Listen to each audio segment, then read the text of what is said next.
عجیب ترین چوری کا واقعہ۔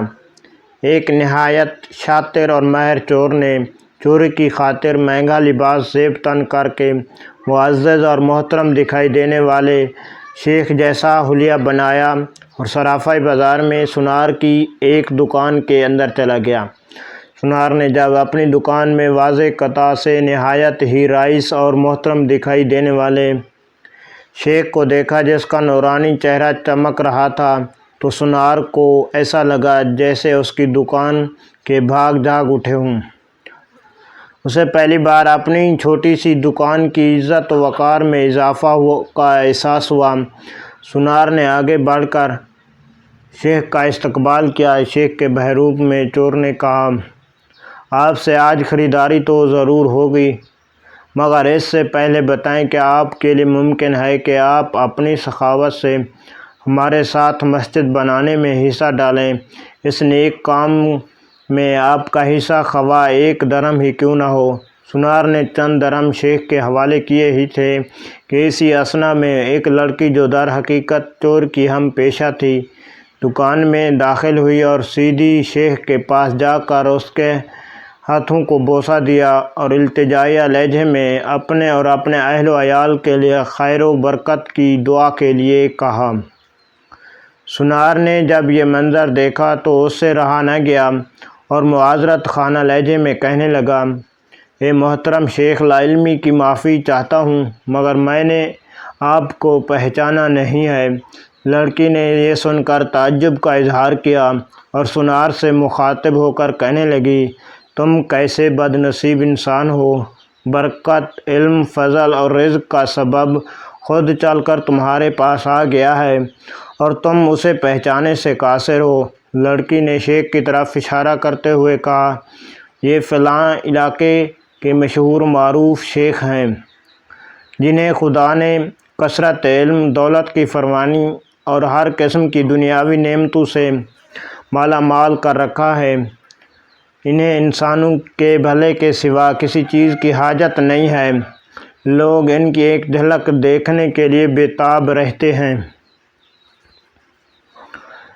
سونار نے شیخ سے معافی مانگتے ہوئے کہا کہ شیخ صاحب، میں معافی کا طلبگار ہوں۔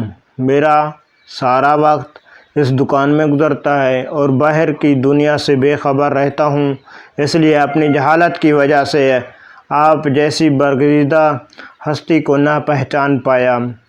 شیخ نے سونار سے کہا، کوئی بات نہیں، انسان خطا کا پتلا ہے، غلطی پر نادم ہونے والا شخص خدا کو بہت پسند ہے۔ تم ایسا کرو، ابھی میرا یہ رومال لے لو اور 7 دن اس سے اپنا چہرہ پونجھتے رہو۔ 7 دنوں کے بعد یہ رومال تمہارے لیے ایسی برکت اور ایسا رزق لے آئے گا جہاں سے تمہیں توقع بھی نہ ہوگی۔ جوہری نے پورے ادب و احترام کے ساتھ رومال لیا، اسے بوسہ دیا، آنکھوں کو لگایا، اپنا چہرہ پونجھا تو ایسا کرتے ہی وہ بے ہوش ہو کر گر پڑا۔ اس کے گرتے ہی شیخ اور اس کی دوست لڑکی نے سونار کی دکان کو لوٹا اور وہاں سے فوراً رفو چکر ہو گئے۔ اس واقعے کو جب 4 سال گزر گئے، سونار رو دھو کر اپنا نقصان بھول چکا تھا، تو 4 سال کے بعد پولیس کی وردی میں ملبوس 2 اہلکار سونار کی دکان پر آئے۔ ان کے ساتھ وہی چور شیخ تھا جس کو ہتھ کڑیاں لگی ہوئی تھیں۔ سونار اسے دیکھتے ہی پہچان گیا۔ ایک پولیس والا سونار کے پاس آ کر پوچھنے لگا، کیا آپ اس چور کو جانتے ہیں؟ کیونکہ آپ کی گواہی سے ہی قاضی اسے سزا سنا سکتا ہے۔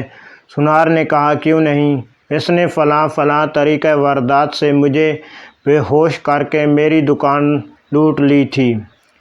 پولیس والا شیخ کے پاس گیا اور اس کی ہتھ کڑی کو کھولتے ہوئے کہنے لگا، تم نے جس طرح دکان لوٹنے کا جرم کیا تھا، ٹھیک اسی طرح وہ ساری کارروائی دہراؤ تاکہ ہم طریقۂ واردات کو لکھ کر گواہ سمیت قاضی کے سامنے پیش کر کے تم پر فرد جرم عائد کروا سکیں۔ شیخ نے بتایا، میں اس طرح داخل ہوا اور یہ کہا، میری مدد کل لڑکی آئی، اس نے فلاں بات کی، پھر میں نے رومال نکال کر دکاندار کو دیا۔ پولیس والے نے جیب سے ایک رومال نکال کر شیخ کو تھمایا۔